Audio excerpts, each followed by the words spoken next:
Temos uma notícia de última hora. Há cerca de uma hora, foi anunciado que Israel e o Hezbollah chegaram a um acordo de cessar-fogo. As autoridades americanas estão preocupadas, mas o cessar-fogo só deve entrar em vigor às 4 da tarde de hoje. Ainda não ficou claro se isso significa 4 da tarde no horário do leste dos Estados Unidos ou 4 da tarde no horário local. Mas o anúncio confirmou, e isso foi verificado por uma fonte americana, que tanto Israel quanto o Hezbollah concordaram em iniciar o cessar-fogo ainda hoje. Isso é muito significativo por vários motivos. Tudo vinha dependendo do fim da guerra entre os Estados Unidos e o Irã, e esse fim também estava atrelado à situação no Líbano, ao desfecho do conflito com o Hezbollah. O lado iraniano havia deixado claro que o principal ponto para eles era o fim da guerra em todas as frentes, não só na frente iraniana, mas em todas, incluindo expressamente o Líbano.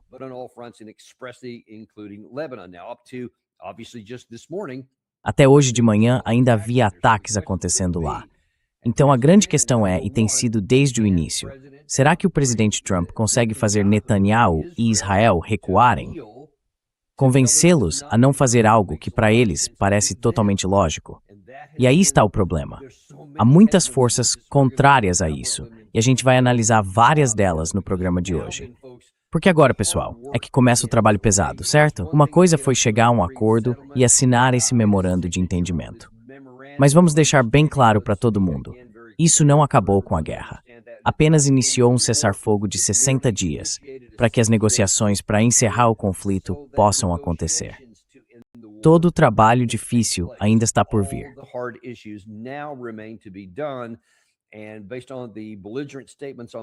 E com base nas declarações beligerantes dos dois lados, está longe de ser certo que a gente vai chegar lá. Então ainda existe a possibilidade de tudo isso voltar a se acender, segundo todas as fontes. Dos dois lados, o Estreito de Hormuz está sendo reaberto. Eu acho que hoje foi o dia oficial em que isso deveria começar, porque os dois lados precisavam repassar informações aos navios. Eles tinham que garantir que as rotas e os canais estivessem liberados, e por aí vai. O Irã prometeu que não vai cobrar nenhuma taxa durante o período de 60 dias. E tem sido enfático, tanto na imprensa quanto em declarações públicas desde então, desde a assinatura que vai cobrar essas chamadas taxas de fundos a partir do 61º dia em diante.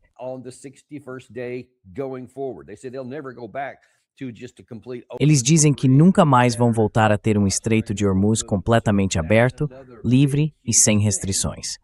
Então esse é mais um ponto enorme que precisa ser resolvido agora. Ou, infelizmente, a gente pode acabar voltando a uma situação de guerra. Vamos acompanhar. Mas, para este episódio de hoje, vamos focar na questão entre os Estados Unidos e Israel. Quem é que realmente está no comando aqui? Essa é uma pergunta que a gente já fez várias vezes neste programa. Em alguns momentos, parece que o Netanyahu está em vantagem. Em outros, parece que o presidente Trump é quem está em ascensão. Às vezes, o Trump faz declarações bem ameaçadoras. Às vezes, são os israelenses que fazem isso. E em outros momentos, o Trump faz uma afirmação categórica.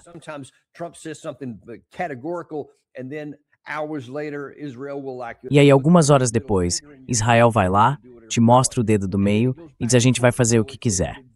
E fica esse vai e vem. Então, é uma relação bem complicada.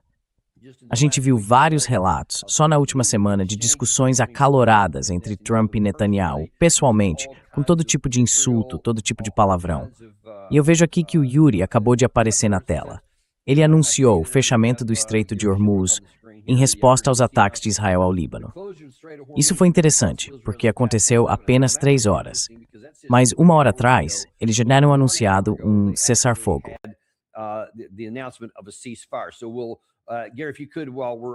Gary, se você puder, enquanto a gente está aqui, dá uma olhada se tem alguma atualização do IRGC depois daquele anúncio.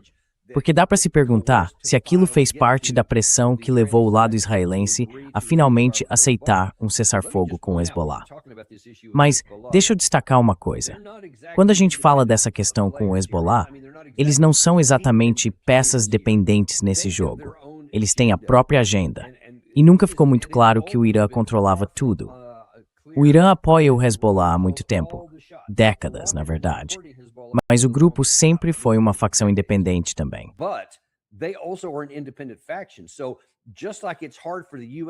Assim como é difícil para os Estados Unidos controlarem Israel, também é difícil para o Irã controlar o Hezbollah. Agora eles colocaram isso como ponto central.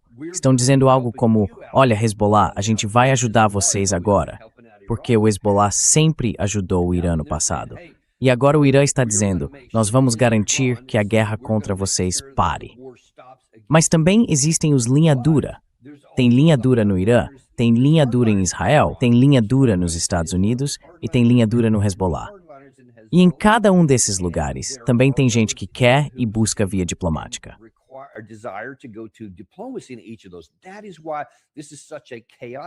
É por isso que essa é uma situação tão caótica e tão difícil de administrar. Porque, como eu digo tantas vezes aqui e agora, tudo isso está acontecendo bem diante dos nossos olhos. Quando você solta a guerra, muitas vezes ela ganha vida própria. E embora você ache que tem o controle e que pode começar algo, na verdade é fácil começar uma guerra. O difícil mesmo é parar uma. E o motivo é simples.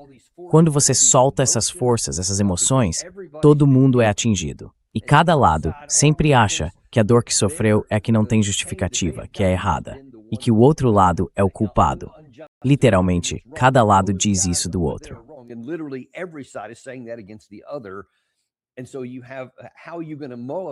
Então, como é que você vai acalmar todas essas pessoas que têm posições tão diferentes? Não dá para fazer um único acordo que vá deixar todo mundo feliz. Talvez nem alguém feliz, para ser sincero. Mas aí está o problema. Tudo parece depender dessa questão entre o Hezbollah e Israel. E ok, temos um cessar-fogo neste momento. Vamos ver se ele realmente entra em vigor ainda hoje. Mas e depois? Do lado do Irã, o que eles disseram é que Israel precisa se retirar, não apenas parar de atirar. Eles querem o fim da guerra e a retirada das tropas. E pode acreditar, eles estão falando sério. Daqui a pouco eu vou mostrar onde o ministro da Defesa de Israel, Katz, comentou exatamente sobre isso, sobre a retirada do Líbano.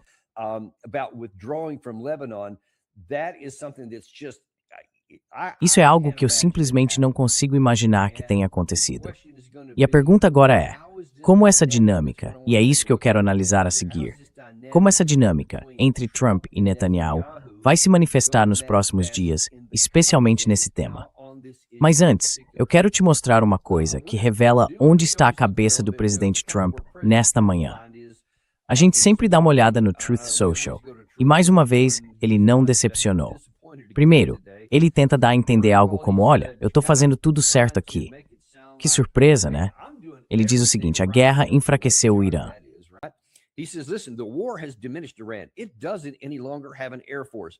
Ele já não tem mais força aérea, nem marinha, nem aviões, radares, praticamente nada.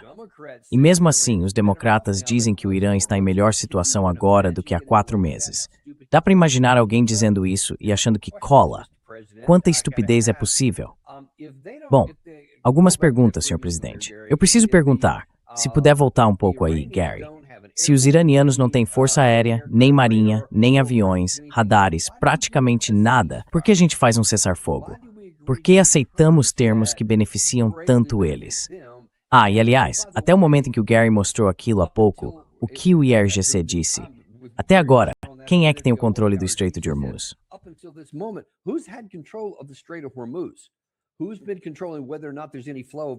Quem é que tem controlado se o petróleo está saindo ou não?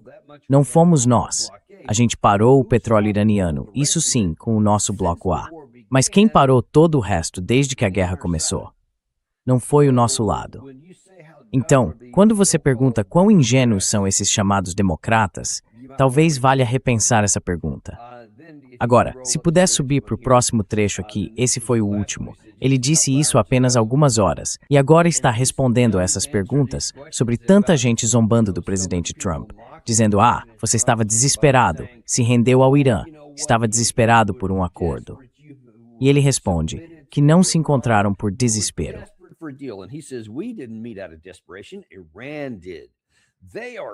O Irã fez. Eles estão acabados. Vamos cumprir os 60 dias. Eles não recebem dinheiro. Certo. Agora, é lógico que alguém teria que perguntar para ele, e você precisa fazer essa pergunta se for um apoiador fiel do MAGA. Se eles estão acabados, por que eu dei qualquer coisa para eles? Por que eu concordei em liberar fundos congelados? Por que eu aceitei suspender sanções?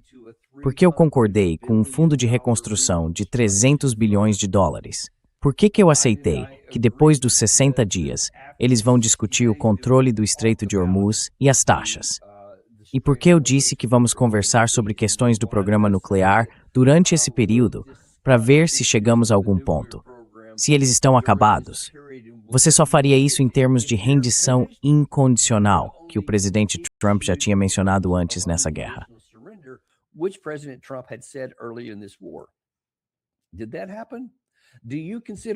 Isso aconteceu. Você considera que alguma parte do que eu acabei de descrever, desses poucos pontos, e são 14 no total, soa para você como uma rendição incondicional? Agora, parece uma pergunta retórica, mas saiu uma entrevista com o Axios. Foi feita ontem à noite. Vários trechos foram divulgados hoje de manhã. Eu ainda não vi o relatório completo, mas vou te mostrar algumas partes que fazem a gente pensar. Peraí, o que foi que ele acabou de dizer? Então, levando em conta o que eu acabei de te contar e o que o presidente Trump publicou no Truth Social, aqui está ele sendo questionado pelo repórter sobre o tema da exigência anterior de rendição incondicional.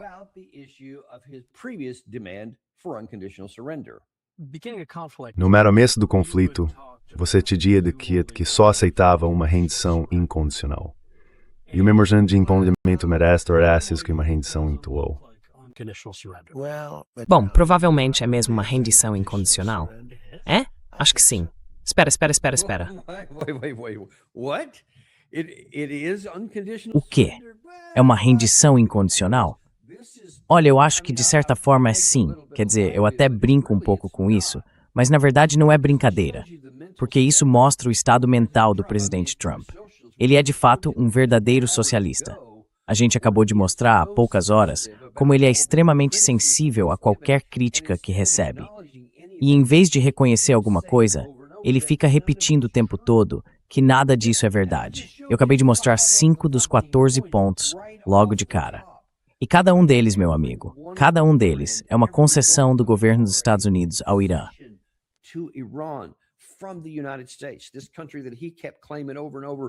Esse país, que ele vivia repetindo ser a força militar mais poderosa do planeta, da história do mundo, não conseguiu colocá-los sob controle. E agora está fazendo concessões para que eles reabram o Estreito de Hormuz, para que a gente não entre, como o próprio presidente Trump disse, numa depressão. O próprio Trump disse em Versalhes, olha, a gente só tinha mais ou menos 4 semanas de reserva estratégica de petróleo e íamos ter problemas sérios. Então ele acabou reconhecendo, ainda que tardiamente, que havia problemas reais. Mas agora, quando é pressionado sobre isso, o estado mental dele simplesmente não consegue reconhecer uma verdade óbvia, evidente. E é esse cara que vai continuar tomando as decisões.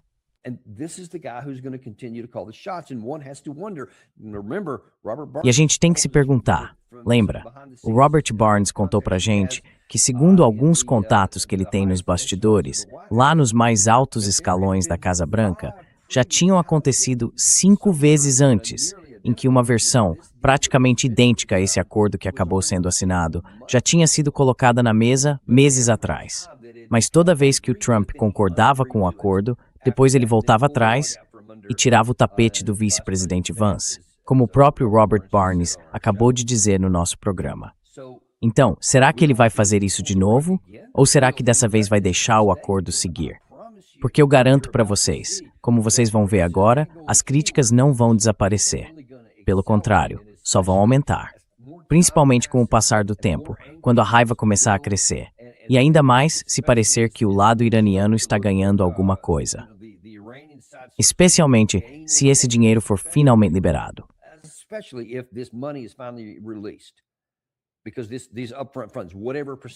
Porque esses pagamentos adiantados, seja qual for a porcentagem combinada, não estavam registrados no papel. Então vamos ver o que o lado iraniano vai dizer. O que temos aqui? O ministro das Relações Exteriores do Irã, há 7 minutos, contestou as notícias de que o Estreito de Hormuz foi fechado, afirmando que o tráfego comercial continua passando pela rota marítima.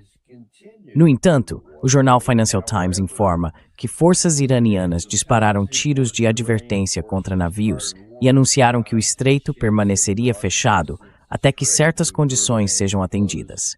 A situação continua instável e o que realmente está acontecendo ainda não está claro.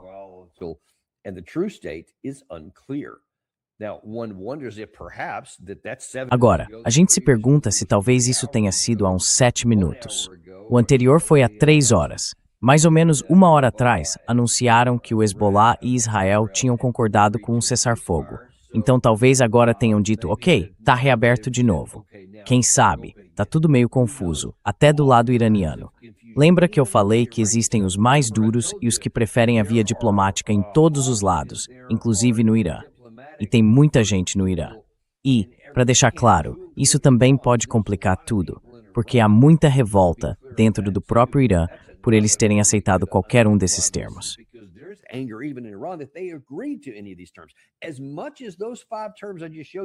Por mais que aqueles 5 pontos que eu acabei de mostrar tenham sido todos favoráveis para eles, ainda tem gente no Irã dizendo que isso não basta. Que querem mais? Que acham que do ponto de vista militar ainda tem vantagem e podem aguentar mais alguns mísseis e bombas americanas, porque isso colocaria o país numa posição ainda melhor depois. Então, vamos ver como isso vai se desenrolar também. Mas vamos continuar aqui, voltando ao estado de espírito do presidente Trump. O que me preocupa é que eu acabei de mostrar como ele não consegue reconhecer fatos óbvios, coisas evidentes. A questão é, daqui para frente, será que ele vai aprender essa lição? Essa foi uma pergunta que também fizeram para ele. O que você aprendeu não só sobre o exercício do poder, mas também sobre os limites do seu poder como medir desse conflito? Não existem limites. Nenhum limite. Não, eu ainda não aprendi essa lição. Eu sei que existem, mas sabe, não existem limites. A gente derrotou eles completamente, militarmente. Eu fiz um bloqueio naval em que nenhum navio conseguiu passar. Alguns tentaram, mas sabe, não durou muito tempo.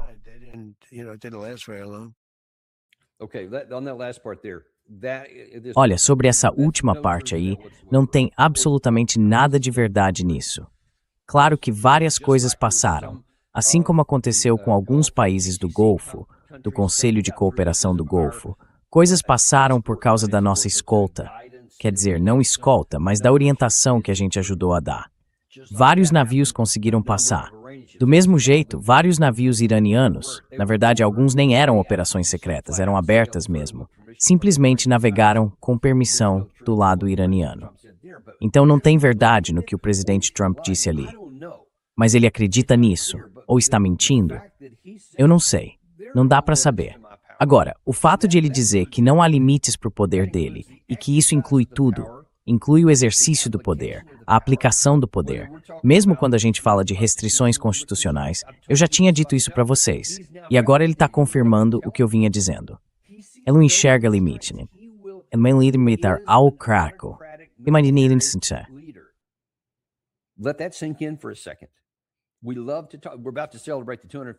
A gente adora falar. Estamos prestes a celebrar 250 anos do nosso país e usamos todo tipo de termo. Democracia, liberdade, tudo isso. Mas ao mesmo tempo, temos diante dos nossos olhos uma situação que mostra que já não temos mais os freios constitucionais e a separação de poderes. Não temos mais pesos e contrapesos na questão de fazer guerra. Eles simplesmente não existem. A Lei dos Poderes de Guerra de 1973 foi destruída. Ela não foi tratada como deveria, legalmente, pelo sistema judiciário. Não chegou à Suprema Corte para que houvesse uma decisão sobre ela. A liderança política simplesmente decidiu, não gosto dessa lei, então não vou segui-la. E basicamente disseram, vou fazer do meu jeito, quando eu quiser, seja.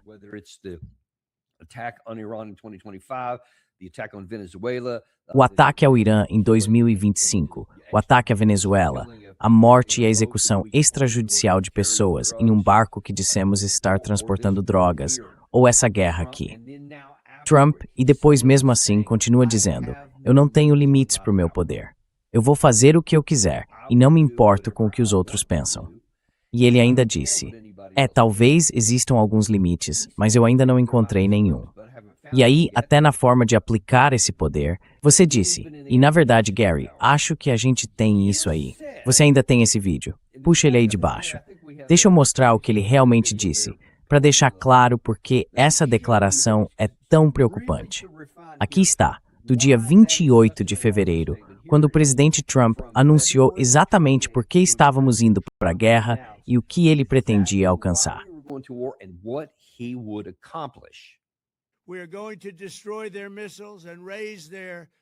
Nós vamos destruir os mísseis deles e arrasar completamente a indústria de mísseis. Ela será, mais uma vez, totalmente obliterada. Vamos aniquilar a marinha deles. Vamos garantir que os grupos terroristas que agem como seus representantes na região não possam mais desestabilizar o Oriente Médio, nem o mundo, nem atacar nossas forças, e que não possam mais usar seus explosivos improvisados, ou bombas de beira de estrada, como às vezes são chamadas, para ferir gravemente e matar milhares e milhares de pessoas, incluindo muitos americanos. E nós vamos garantir que o Irã não obtenha uma arma nuclear. Aos membros da Guarda Revolucionária Islâmica, das Forças Armadas e de todas as forças policiais, eu digo esta noite, vocês devem depor as armas e terão imunidade total. Caso contrário, enfrentarão a morte certa. Então, depõem as armas. Vocês serão tratados de forma justa, com imunidade total. Ou enfrentarão a morte certa. E por fim, ao grande e orgulhoso povo do Irã, eu digo esta noite que tal liberdade. That's good, Gary. We can pull it up from there. But listen, so he said we. Mas olha só, ele disse que a gente ia destruir completamente a marinha deles. A gente destruiu a frota de superfície, o que dava para ver. Mas não pegamos as lanchas rápidas, nem os barcos com mísseis antinavio. São milhares deles. Eles continuam operando o tempo todo. Então a gente não atingiu os navios que realmente importam para controlar o Estreito de Hormuz. Ele precisa entender que existe um limite de poder nessa questão. Você queria destruir a marinha, mas a gente não chega a subterrâneo. O Gary viu longas de barcos debaixo da terra. Aparentemente, são milhares deles.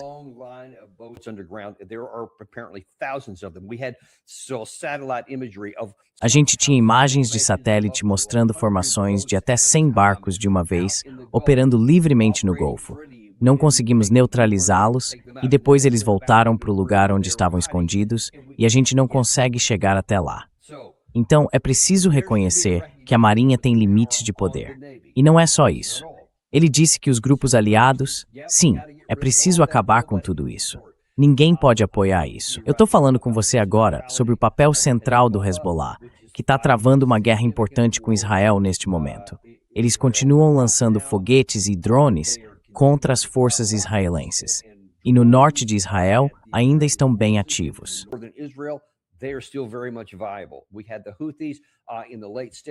Lá no final, os Houthis chegaram a dizer que iam fechar o transporte marítimo no Mar Vermelho para qualquer navio israelense e ameaçaram bloquear o Estreito de Bab al-Mandab, também no Mar Vermelho.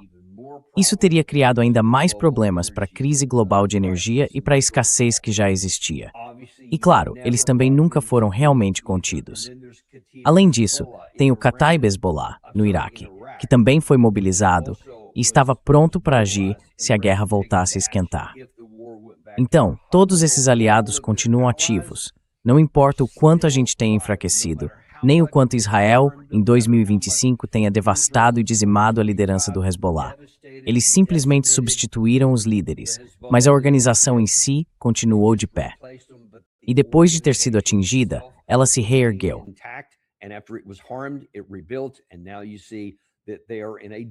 E agora dá para ver que eles estão numa luta de vida ou morte com eles. E claro, o Hamas ainda hoje, nas áreas palestinas, em Gaza e na Cisjordânia, continua muito ativo e não foi destruído. Então esse é outro limite do poder. Você queria fazer tudo isso, mas não conseguiu. O programa de mísseis, a gente disse que teria que destruir todos os mísseis deles. Essa foi uma das outras coisas que ele mencionou naquele discurso. Tem que destruir todos os mísseis. A gente mostrou, acho que foi no programa de ontem, várias vezes, o presidente Trump dizendo, sim, vamos continuar destruindo os mísseis deles. Eles não podem ter um programa de mísseis.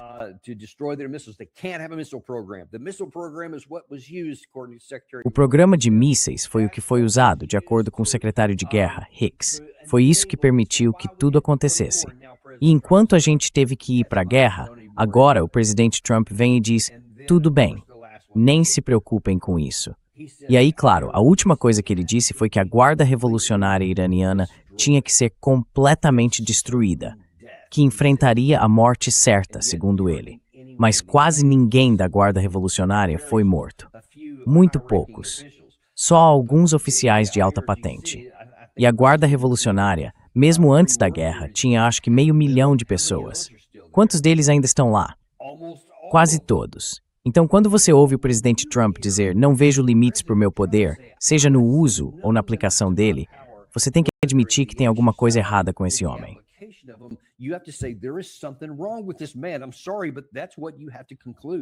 Sinto muito, mas é isso que a gente tem que concluir. E o fato de ele agora estar dizendo, olha, eu ainda não tenho limites e continuo mandando aqui. Então, do mesmo jeito que, segundo relatos, ele já puxou o tapete 5 vezes nas tentativas anteriores que tivemos de chegar a esse ponto. Não há motivo para achar que ele não possa, num acesso de raiva, frustração ou irritação, voltar atrás de novo e dar alguma ordem para fazer algo que também não vai dar certo. Agora, felizmente, o presidente Trump não é o único dentro do governo. Ele é o cara no topo, é o comandante em chefe. Mas o vice-presidente parece ter alguma noção dos limites do poder.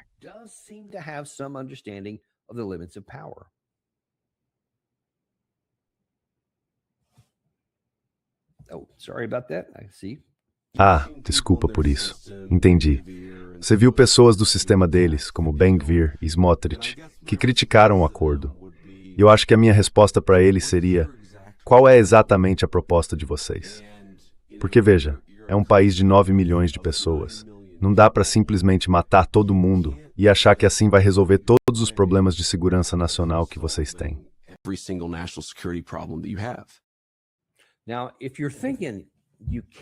Agora, se você está pensando que não dá para sair dessa matando gente, onde foi mesmo que eu ouvi isso?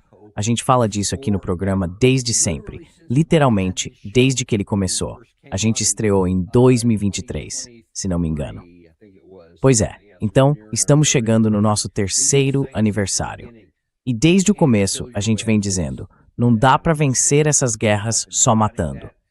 Eu já escrevi isso à exaustão, muito antes dessa guerra começar. Porque o general Petraeus ficou famoso por dizer isso na guerra do Afeganistão, que você não consegue vencer só matando.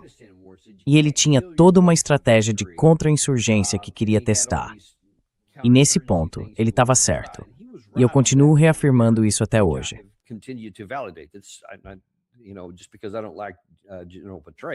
Só porque eu não gosto do general Petraeus, isso não quer dizer que tudo o que ele já disse esteja errado. Quando ele acerta, eu reconheço. E essa foi uma dessas vezes. Mas tem uma coisa que eu publiquei mais ou menos 1 ano atrás, junto com o pessoal da Redacted. Se você acha que isso vai ajudar de alguma forma Israel ou os Estados Unidos, a gente tem mais ou menos 1 década de experiência com os sauditas para mostrar que isso é muito, muito improvável. Você não vai alcançar sucesso matando pessoas aqui. Tudo que isso faz é manter acesa a chama da possibilidade de continuar jogando a culpa de tudo no Irã. Então, nesse ponto, eu concordo com o vice-presidente. E fico feliz que ele tenha dito isso.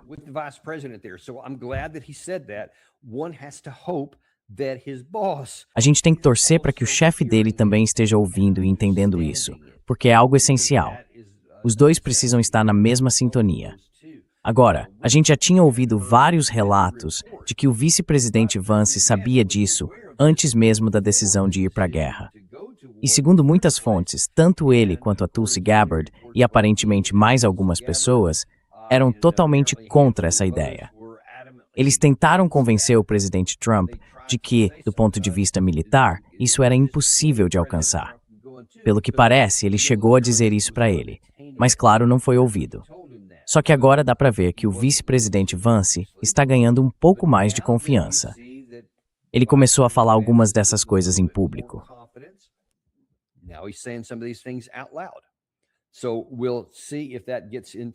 Vamos ver se isso entra na cabeça do presidente Trump e se ele consegue começar a agir a partir disso.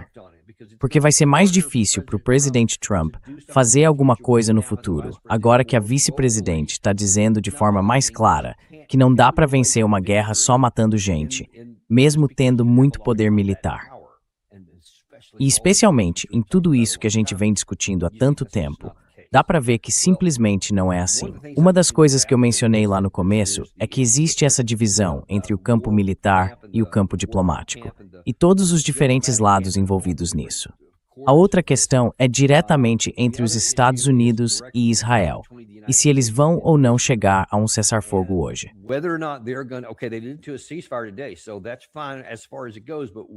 Tudo bem, até certo ponto. Mas para onde isso vai levar?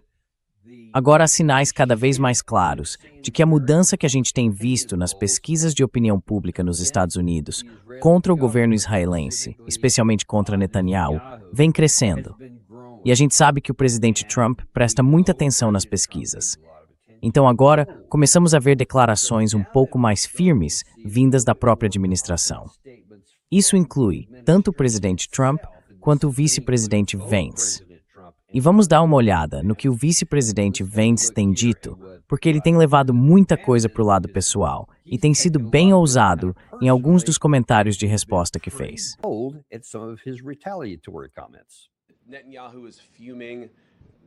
Netanyahu está furioso. Isso não reflete as conversas que eu tive com ele, mas talvez ele esteja dizendo algo para outras pessoas que não disse para mim. O que eu posso dizer, e isso realmente me incomoda, é que a gente viu pessoas dentro do gabinete do Bibi que vieram a público atacar o acordo e, em alguns casos, atacar de forma bem pessoal o presidente dos Estados Unidos. E acho que a minha mensagem para ele seria dupla. Primeiro, Donald J. Trump é o único chefe de Estado no mundo inteiro que neste momento demonstra simpatia pela nação de Israel. E por acaso, ele é o chefe de Estado da maior potência do planeta. Se eu fizesse parte do gabinete do governo israelense, talvez eu pensasse duas vezes antes de atacar o único aliado poderoso que ainda me resta em todo o mundo.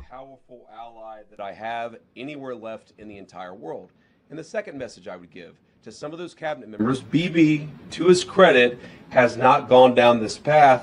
But to some of these cabinet members in Israel who are attacking the President of the United States, the other thing that I would say is that over the last 3 months, 2/3 of the defensive weapons that have protected your homeland have been built by American hands and paid for by American tax dollars. The problem for Israel is not Donald J. Trump. And anybody in Israel who thinks their biggest problem is the President of the United States needs to wake up and smell the reality of the situation that country is in. Man, they need to wake up, says Vice President Vance. Good luck on that, I'll say, because when you take a look at what the Israeli side is saying, and I'm talking about at the government level, even at the highest levels, not even just the Ben-Gvir and the Smotrich levels. They're as predictable as can be. They never change. They're always pro-war, pro-kill everybody that we don't like, and demand more from the United States. So they don't change on that, but they are cabinet members, so you certainly can't ignore them. And I'm sure that's exactly what Vice President Vance was referring to there when he said cabinet level people need to shut up, basically, because that's just not going to happen. And they need to wake up, as he says. And I don't think that was limited to just Ben-Gvir and Bezalel Smotrich. I'm pretty sure that implied. Tenho quase certeza de que isso se aplicava a todos, inclusive ao primeiro-ministro Benjamin Netanyahu, porque vai haver algumas mudanças por aqui. Porque por mais que o presidente Trump tenha dito publicamente, mesmo com sua capacidade mental limitada e já um pouco reduzida, eu não acho que ele esteja alheio a isso. Caso contrário, ele nem teria assinado esse documento. Então ele sabe que existem sim limites para o poder. Foi por isso que ele admitiu que estávamos ficando sem a reserva estratégica de petróleo e também que corremos o risco de uma depressão econômica se voltássemos a um conflito. Não sei, talvez ele tenha assistido ao nosso programa, a gente só pode torcer para isso. Mas enfim, tô obviamente brincando com isso. Eles têm especialistas no nível deles e sabiam disso tão bem quanto nós. E ele reconheceu isso. Então, ao que tudo indica, ele made tempo buium. He recognized that there were limits to power. And now then you have the vice president. E agora a gente tem o vice-presidente dizendo isso abertamente, dizendo, olha, fomos arrastados para essa guerra pelas garantias do Benjamin Netanyahu. O Netanyahu, pelo que tudo indica, vendeu uma história falsa para a gente. E o presidente Trump, infelizmente, acreditou. No fim das contas, ele é o presidente dos Estados Unidos, é o comandante em chefe. Então ele recebe o mérito quando as coisas dão certo e leva a culpa quando não dão, principalmente nas decisões dele. E essa foi uma decisão dele. Ele ouviu o Netanyahu, mesmo com a oposição do vice-presidente, da comunidade de inteligência e dos nossos líderes militares, que, pelo que me disseram, estavam todos de acordo em afirmar que o que o Netanyahu prometia não podia ser feito.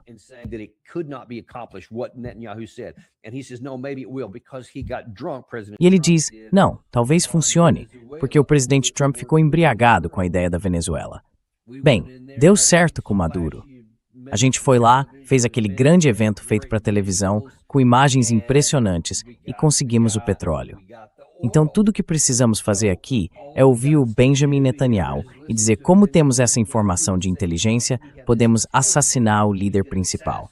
Tiramos o Maduro do jogo politicamente, mas aqui podemos eliminá-lo de vez, e o resultado vai ser o mesmo.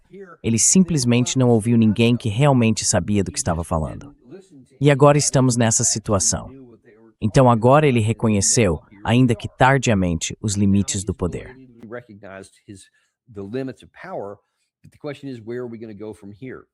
Mas a pergunta é, para onde a gente vai a partir daqui? Porque a próxima grande questão é a seguinte: se esse cessar-fogo não durar, e se ele não levar a uma negociação de fim de guerra entre Israel e o Hezbollah, o que o presidente Trump vai fazer então? Bom, o Netanyahu já falou algumas coisas. Desculpa, o vice-presidente Vance também comentou sobre o Netanyahu, sobre o lado israelense. O presidente Trump também falou, e você vai ver mais uma declaração dele aqui em um instante. Mas, na verdade, não. Deixa eu te mostrar logo, porque isso é importante. Olha só o que o presidente Trump está dizendo agora sobre Israel, e especialmente sobre Benjamin Netanyahu.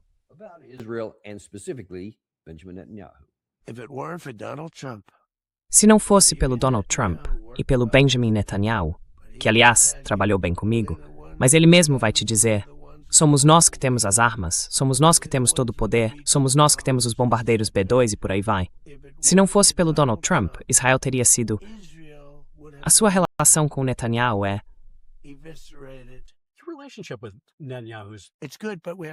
É bom, mas a gente precisa manter ele um pouco são.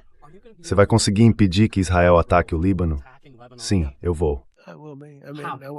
Como assim? Eles têm muito respeito por mim e fazem o que eu mando. Tá certo, vamos ver. Mas, de novo, dá pra perceber a mentalidade aqui. Eu sou o chefe, eu mando e eles vão fazer o que eu disser. Certo. Por enquanto, há poucas evidências, mas pode parecer que, pelo menos por agora, eles realmente vão fazer o que ele manda. Pelo menos nesse ponto, eles não fizeram um cessar-fogo, porque estavam atacando mais cedo hoje. O Líbano e o Irã vinham dizendo, além do que foi afirmado aqui há umas 3 horas, sobre fechar ou manter o Estreito de Hormuz fechado, que se essa guerra não acabar, então eles não vão cumprir nenhum dos outros termos. Porque esse era o ponto número 1 para eles.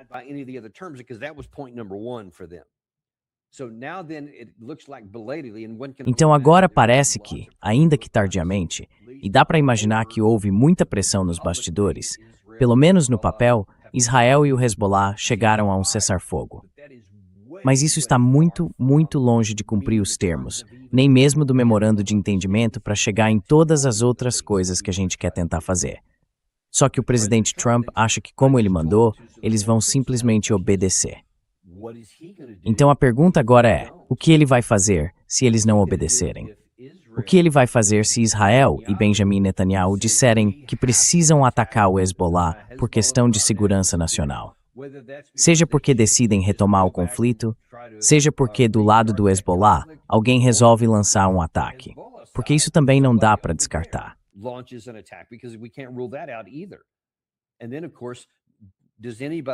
Então, claro, alguém que está assistindo esse programa realmente acha que Israel vai levar uns drones ou mísseis na cara e não vai fazer nada só porque o presidente Trump mandou não reagir? Pode esperar sentado por isso. Na verdade, vamos olhar para o outro lado dessa história, como a gente sempre faz. A gente dá você a chance de ouvir o que o outro lado está dizendo, sem filtro, para que tire suas próprias conclusões. O presidente Trump acabou de dizer que ele é quem manda, que ele diz o que eles devem fazer. Essa foi a expressão que ele usou. Eu digo o que eles têm que fazer, porque eles me respeitam. Eles vão me ouvir. Mas vamos ver o que o Benjamin Netanyahu disse. Acho que foi há mais ou menos um dia.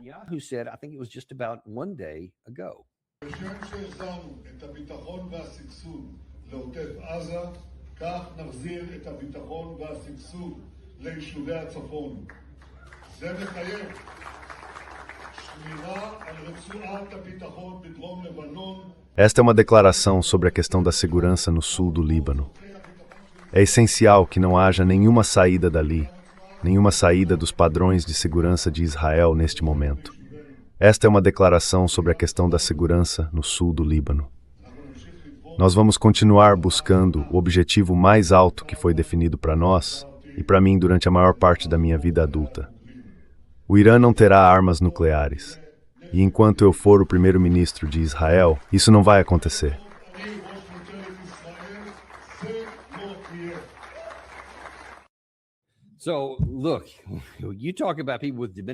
Olha, você fala sobre pessoas com capacidade mental reduzida. É preciso colocar o Benjamin Netanyahu nessa mesma categoria. Ele vai dizer que trouxe paz e tranquilidade para Gaza? Tá brincando comigo? Quer dizer, você lembra de todos aqueles vídeos que o Gary mostrou aqui por tanto tempo, mostrando que o lugar parece literalmente a superfície da Lua, completamente destruído. Desde o suposto cessar-fogo que a gente teria negociado há quase um ano, quase 1.000 palestinos foram mortos. Há ataques praticamente todos os dias dentro da faixa de Gaza. Não existe cessar-fogo. Aquilo foi pura ficção. E ele pega isso e chama de tranquilidade? Isso nem é tranquilidade para o lado israelense. E, obviamente, muito menos para o lado palestino. Não há nenhuma definição possível em que isso seja tranquilo.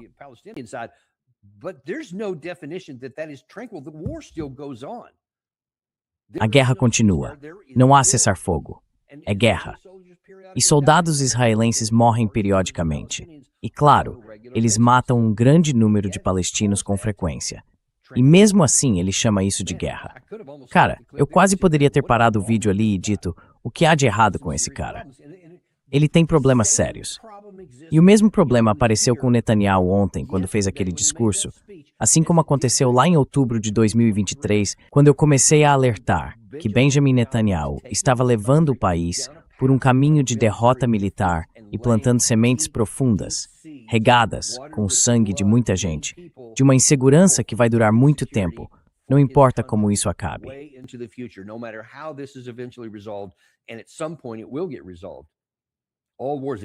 Em algum momento, isso vai se resolver. Todas as guerras acabam, nem que seja só por exaustão. Mas as sementes da instabilidade futura estão bem profundas e foram regadas com muito sangue. E eu garanto para você, só olhando para os últimos 1000 anos da história humana, e especialmente no Oriente Médio, quando uma potência chega e mata tanta gente, destrói tanto território e empurra as pessoas para trás, elas nunca esquecem disso. Elas continuam rangendo os dentes, esperando o momento certo, enquanto estão em desvantagem militar, enquanto estão numa posição inferior.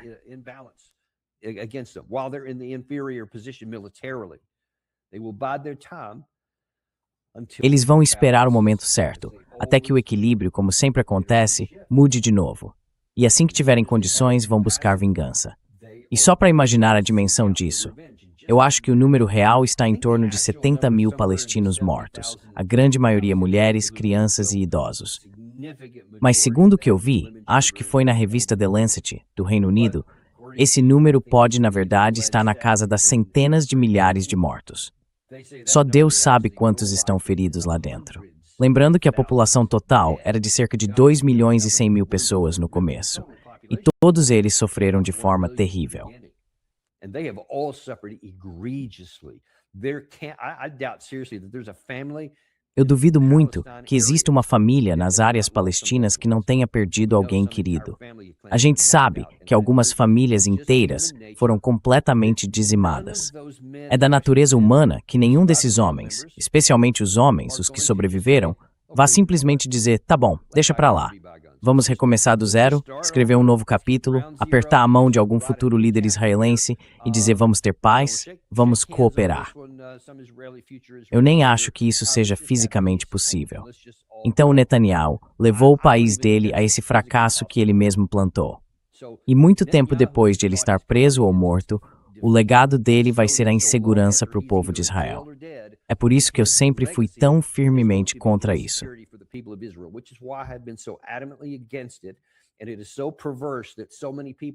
É tão perverso que tanta gente de forma automática diga você só está sendo contra os judeus ou algo assim.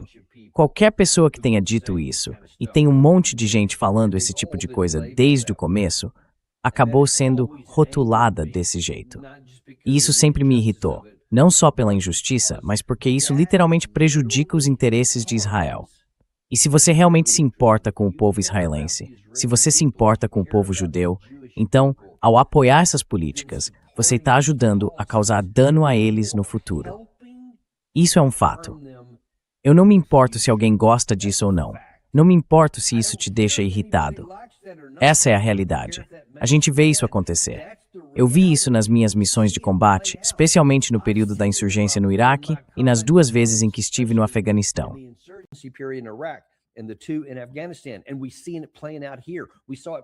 E a gente tem visto isso acontecer aqui. Vimos acontecer entre os Houthis e os sauditas. Temos visto acontecer com o Hamas e Israel desde 2023. Vamos lá. Quanto mais prova você precisa para finalmente acordar e perceber que a gente tem problemas sérios aqui? Eu acabei de mostrar para você o Benjamin Netanyahu. Agora deixa eu te mostrar o Israel Katz. E eu acredito que isso aqui é de hoje mesmo. Ele é o ministro da defesa deles. E se alguém está achando que eles estão se preparando para recuar por causa desse cessar-fogo, desculpa, eu não tenho esse trecho traduzido em áudio em inglês, mas dá para ler as legendas aqui embaixo. Presta atenção no que ele diz sobre a Palestina e sobre ocupar a parte sul. Antes esse Serath Moraes. Então olha só, ele está basicamente dizendo, sabe de uma coisa? A gente vai se livrar de 200 mil pessoas. 200 mil pessoas. Não é o Hamas. Não são combatentes, não são insurgentes, nem mesmo chamados terroristas. A população foi eliminada e forçada a sair. E ele diz que nenhum deles vai voltar. Agora me diz, em que planeta o Irã, seja a ala diplomática ou a mais belicista, vai dizer que esse acordo assinado com os Estados Unidos vai realmente acontecer? Que o Estreito de Hormuz vai ser reaberto, que o bloqueio vai acabar e que eles vão voltar a negociar o programa nuclear, ou seja lá o que for, se o principal ponto da lista de exigências deles não for atendido? E mesmo se Israel, com esse suposto cessar-fogo de hoje, tivesse feito alguma coisa, você não vê o ministro da Defesa dizendo sim, nós vamos nos retirar.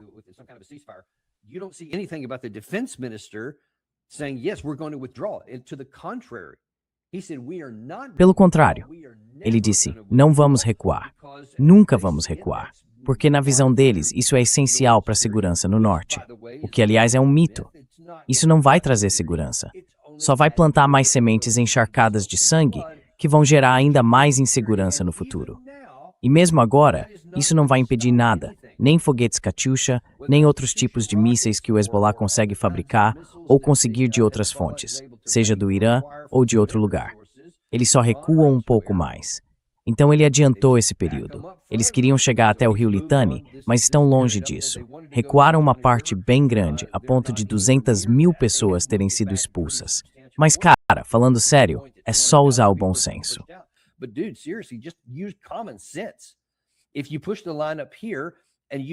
Se você avança a linha até aqui, mata todo mundo e expulsa as pessoas das próprias casas, vai gerar uma raiva profunda, um ódio extremo do outro lado contra você. E agora que empurrou todos esses sobreviventes para áreas ainda mais superlotadas, o que você acha que vai acontecer lá? Eles vão fazer a mesma coisa. E os foguetes, que talvez tenham sido lançados mais ao sul da primeira vez, vão ser disparados só um pouco mais ao norte. É isso. Nada vai mudar. E com isso, eles continuam se prejudicando ainda mais. Bom, isso não é nada bom. Não ajuda em nada. Não serve para nada. A última coisa que eu quero mostrar hoje é o seguinte: se tudo isso são ventos contrários para qualquer avanço, e olha, talvez a gente nem consiga passar do primeiro ponto antes que isso desande, porque em algum momento, deixa eu só, desculpa, antes de entrar nessa última parte aqui.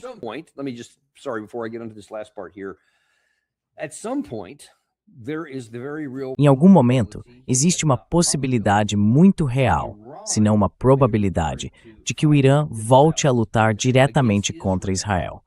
Se Israel continuar fazendo o que o ministro da Defesa disse lá, e se o que Netanyahu afirmou ontem, de que não vamos parar até que nossa fronteira sul esteja segura, do nosso jeito, se mantiver, isso entra em conflito com o memorando de entendimento.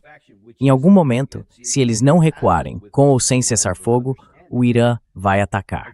Foi isso que eles disseram que fariam. Disseram isso publicamente. O professor Morandi, da Universidade de Teherã, que inclusive fez parte da equipe de negociação na primeira rodada, afirmou que sim, segundo as fontes dele, isso vai acontecer mais cedo ou mais tarde.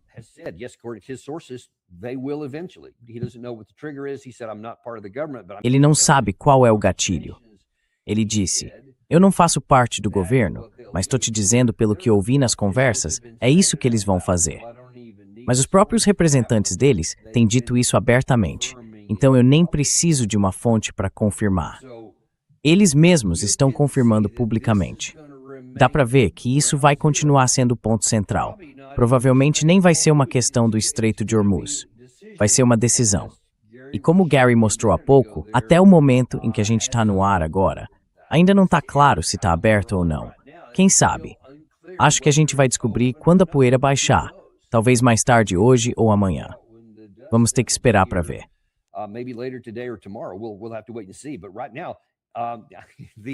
Mas, neste momento, os navios petroleiros civis que precisam navegar por ali provavelmente não vão sair correndo, achando que está tudo liberado. Então, de qualquer forma, não esperem uma enxurrada de petróleo passando por lá, porque muita gente vai querer saber, será que é real mesmo ou não? Ninguém quer ser o primeiro navio a virar uma tocha no meio da noite se alguém resolver não cumprir o acordo. Ainda tem um bom caminho pela frente, mesmo nesse ponto. Mas essa questão entre o Hezbollah e Israel pode atrapalhar tudo. E por fim, quero destacar que além de todas essas dificuldades, ainda há problemas dentro do próprio círculo próximo do presidente Trump.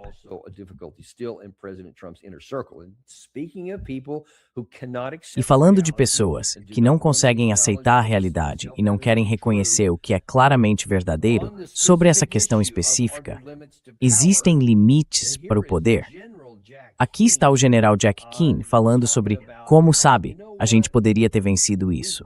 E, aliás, o motivo de eu estar mostrando isso aqui é porque eu acho que o Keane está começando a preparar o terreno para uma espécie de insurgência, digamos assim, dentro do mundo do Trump.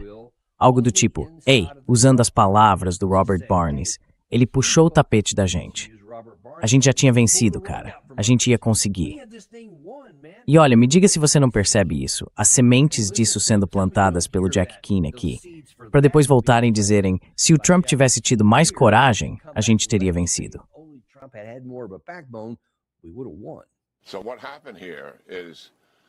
O que aconteceu aqui foi o seguinte. A verdade é bem simples. O presidente fez uma mudança importante de prioridade, com base em conselhos ligados a objetivos militares. E esses objetivos foram definidos, como todo mundo sabe, como eliminar a capacidade ofensiva deles, nuclear, mísseis balísticos, drones, apoio a grupos aliados. A ideia era que, com o tempo, eles ficariam vulneráveis a uma tomada de poder pelo próprio povo. Esse era o caminho que a gente estava seguindo. Na quarta ou quinta semana, isso foi interrompido. E a verdade é que o foco mudou para objetivos econômicos e políticos, ligados às eleições de meio de mandato, que passaram a ser a prioridade.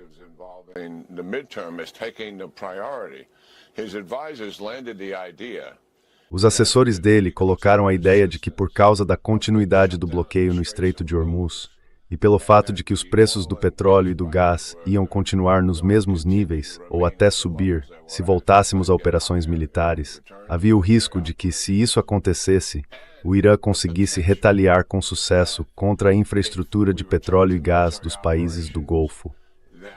Os líderes militares descartaram essa preocupação.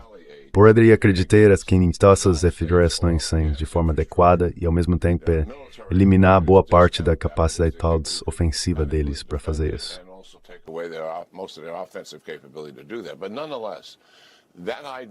Mas, de qualquer forma, essa ideia pegou.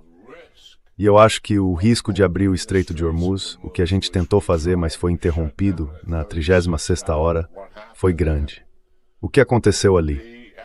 Os países árabes pressionaram o presidente, dizendo duas coisas. Primeiro, que não acreditavam que a operação daria certo, e segundo, que temiam um ataque à infraestrutura de petróleo e gás. Eles não faziam ideia de qual era a nossa capacidade militar para abrir o estreito, nem de como podíamos defender essa infraestrutura e, ao mesmo tempo, eliminar as cidades ofensivas do Irã.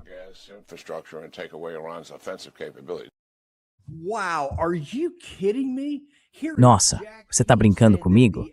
Aqui está o Jack Keane dizendo que os árabes não entendem a nossa capacidade de abrir o estreito e de protegê-los. Como, em nome de Deus, alguém pode fazer esse argumento? A gente não defendeu eles. A gente nem sequer protegeu as nossas próprias bases, pelo amor de Deus. 20 delas ficaram seriamente danificadas. 20. 13 dos nossos foram mortos, 400 ficaram feridos. Todos esses países do Golfo sofreram danos significativos. Alguns em alvos civis, outros em alvos militares, outros ainda na infraestrutura de energia, especialmente o campo de gás de Pars, no Catar. Houve um dano enorme ali. A gente nunca conseguiu impedir isso. Não conseguimos protegê-los. E o Irã deixou bem claro que, se voltássemos a uma guerra ativa, eles iam atacar outros alvos de energia muito específicos, que, de novo, a gente não conseguiria proteger totalmente.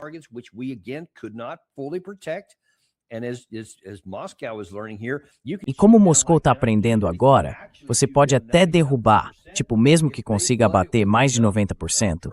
Se eles lançarem drones em massa, alguns vão passar, e aí acontecem uns ataques bem impressionantes. Mas não há nenhuma evidência de que a gente esteja chegando perto desses 90%. É bem menos que isso. Então, os países árabes do Golfo entendem muito bem os limites do nosso poder e das nossas promessas.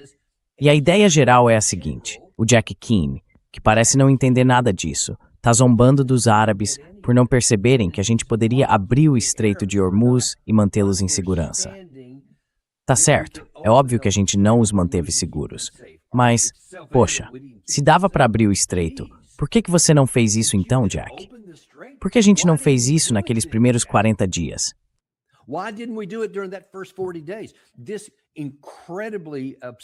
Esse mito incrivelmente absurdo de que atingimos 75% dos alvos e só precisaríamos de mais algumas semanas para conseguir os últimos 25% é obviamente, e deveria ser evidente para qualquer pessoa com o mínimo de bom senso, absurdo. Você realmente acha, e vai mesmo defender esse argumento aqui, que o presidente dos Estados Unidos, o chefe do Estado-Maior Conjunto, o comandante do CENTCOM, todos eles se reuniram e disseram: olha, a gente quase conseguiu. Já destruímos quase tudo, falta só uns 25%. Mas quer saber? Vamos parar. Vamos parar bem aqui e ver se dá para negociar um acordo em que eles fiquem com quase tudo o que pediram. Sério, a gente podia simplesmente continuar. Tudo o que precisávamos era de mais algumas semanas para terminar, e eles estariam completamente destruídos. O estreito estaria aberto.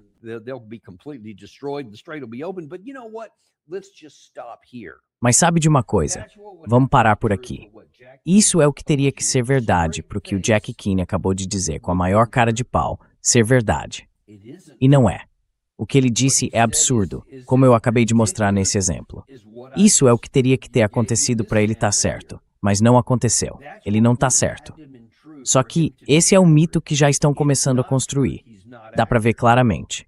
E eu aposto que, se você começar a acompanhar algumas dessas outras declarações, de outras pessoas no X e em outras redes sociais, ou trechos de entrevistas em programas de TV, vai perceber que eles vão começar a espalhar esse mito de que o presidente Trump simplesmente tirou o tapete das Forças Armadas.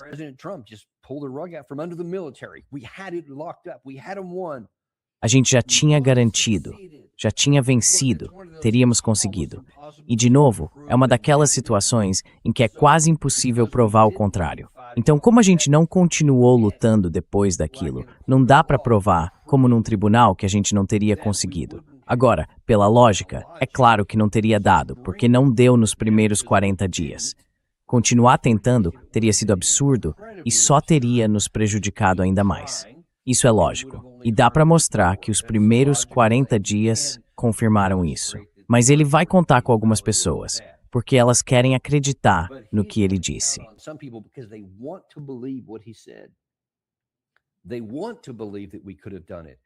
Eles querem acreditar que a gente poderia ter feito isso e querem voltar atrás e tentar de novo, porque vão ser imunes a todas as evidências que eu acabei de mencionar, ou a lógica militar mais básica. É por isso que muitos líderes militares foram contra até mesmo começar, e o vice-presidente também foi contra desde o início. Eles viram isso de perto, e o que disseram acabou se provando verdade. Mas isso não vai parar esse pessoal. Então fiquem de olho nisso. E pode acreditar, quando esse assunto voltar, a gente vai continuar desmontando tudo e expondo a luz da verdade.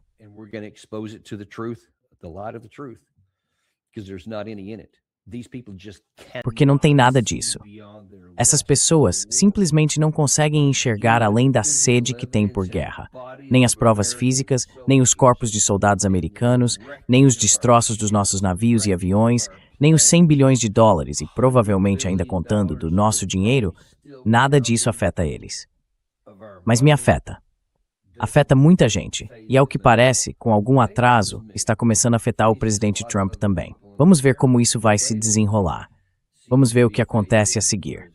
Claro, há muitas coisas que podem acontecer aqui, e a gente vai manter você por dentro de todas elas. Obrigado, pessoal, e a gente se vê no próximo episódio do Daniel Davis Deep Dive.